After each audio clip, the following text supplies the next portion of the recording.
So in the middle image here, we see that the green lines represent the paths or the connections of the lymph system, which is a filtering system for bodily fluids, the blood in particular.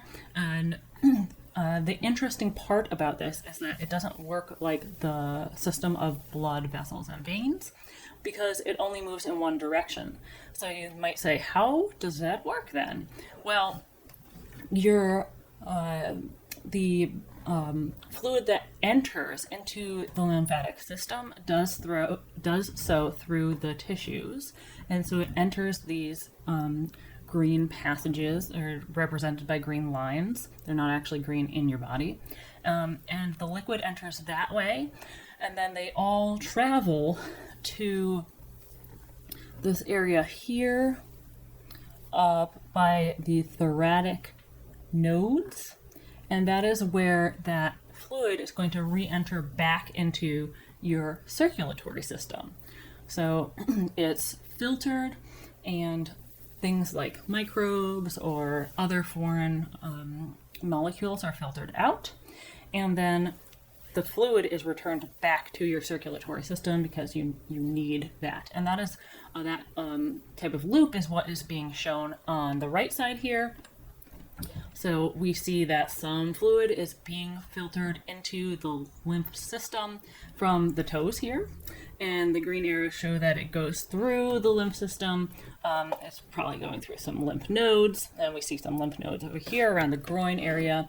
And then once it gets to the chest area, we hit that thoracic node, and then it goes, that fluid that is, goes back into the circulatory system. So then it is going to join any blood that was in this vein. That is then going to be pumped by the heart, and it might go back into the other foot.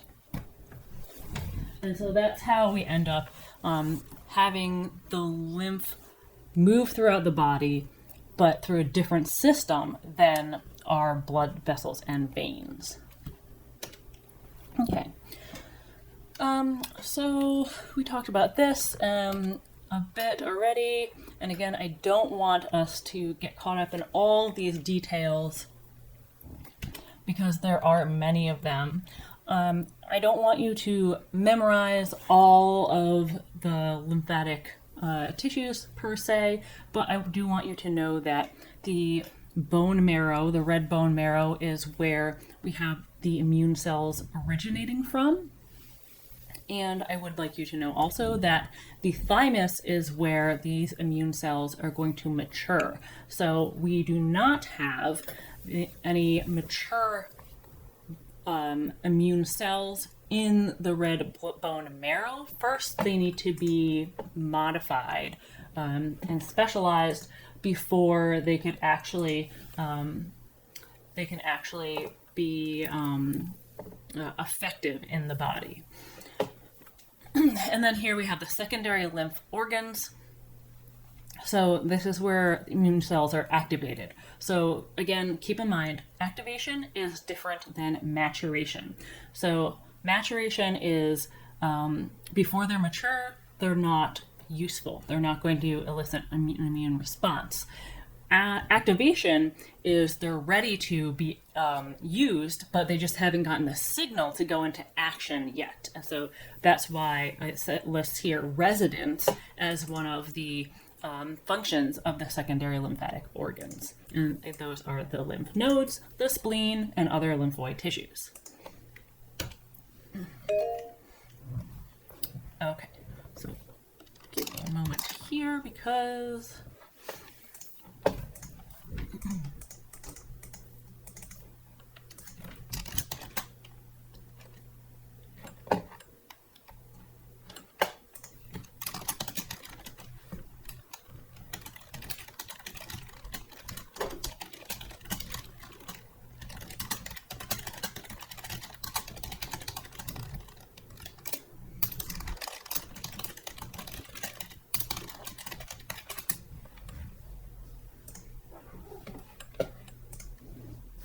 all right, excuse me for that.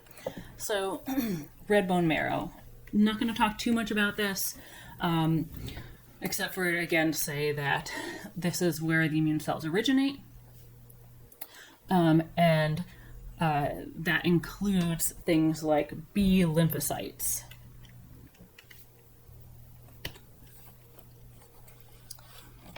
All right, thymus. This is important, as an important organ as well.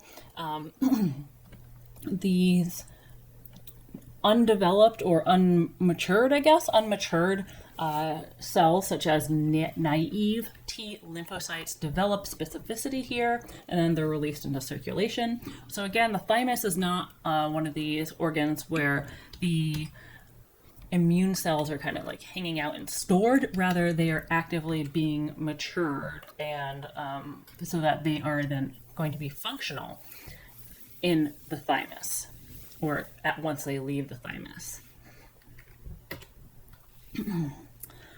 We've all heard of lymph nodes, and lymph nodes are one of the things that are checked when you go to the doctor if you're sick. And lymph nodes, so this is one of the things that I would like you to know. So why do the doctors check your lymph nodes? Well, they check for swelling, right? You probably already knew that. Why are the lymph nodes swollen though? So the lymph nodes are swollen because the immune cells are replicating in there. They're forming clones.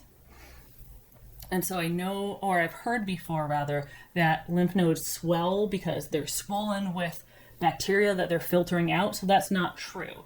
They are swelling because they are producing more clones of the needed immune cells. Okay. So again, I would just like you to be able to recognize these acronyms, the SALT and MALT. You don't have to know exactly what falls under each of these. We're not going to talk too much about that. Another important term or phrase is whole blood. So whole blood consists of blood cells and plasma. So what does it not incorporate? And the whole blood does not incorporate the platelets, I believe. And so this was another, at the bottom here, this is a term from the homework, hematopoiesis, and that is the production of blood cells. So this is also something I wanted to mention. So stem cells, the book was talking about stem cells. These are not the same stem cells that there was all the political debate about. So there are different types of stem cells in the body, and there are certain types of stem cells that exist only in an embryo. So those are the stem cells that can have any fate, or they can end up as any type of cell in your body. There are other types of stem cells that have differentiated or matured a little bit, and they could become many different types of cells, but not any type of cell. So for example, these stem cells for your blood can become any type of white blood cell, and there are many types, or red blood cells, but they cannot become a skin cell. They cannot become a cell in your retina, for example. So they are what we call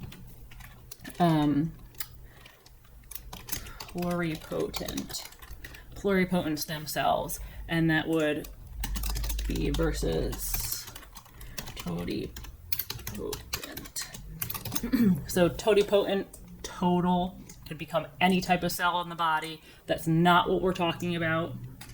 Instead, we are talking about pluripotent stem cells, and that would include all the types of cells that are discussed in this chapter as being those immune cells that travel throughout the body, including these granulocytes and agranulocytes. These two terms in particular, I think people find a little bit confusing. They are broad categories. And they are just named this because that's what they looked like under the microscope when they were first identified.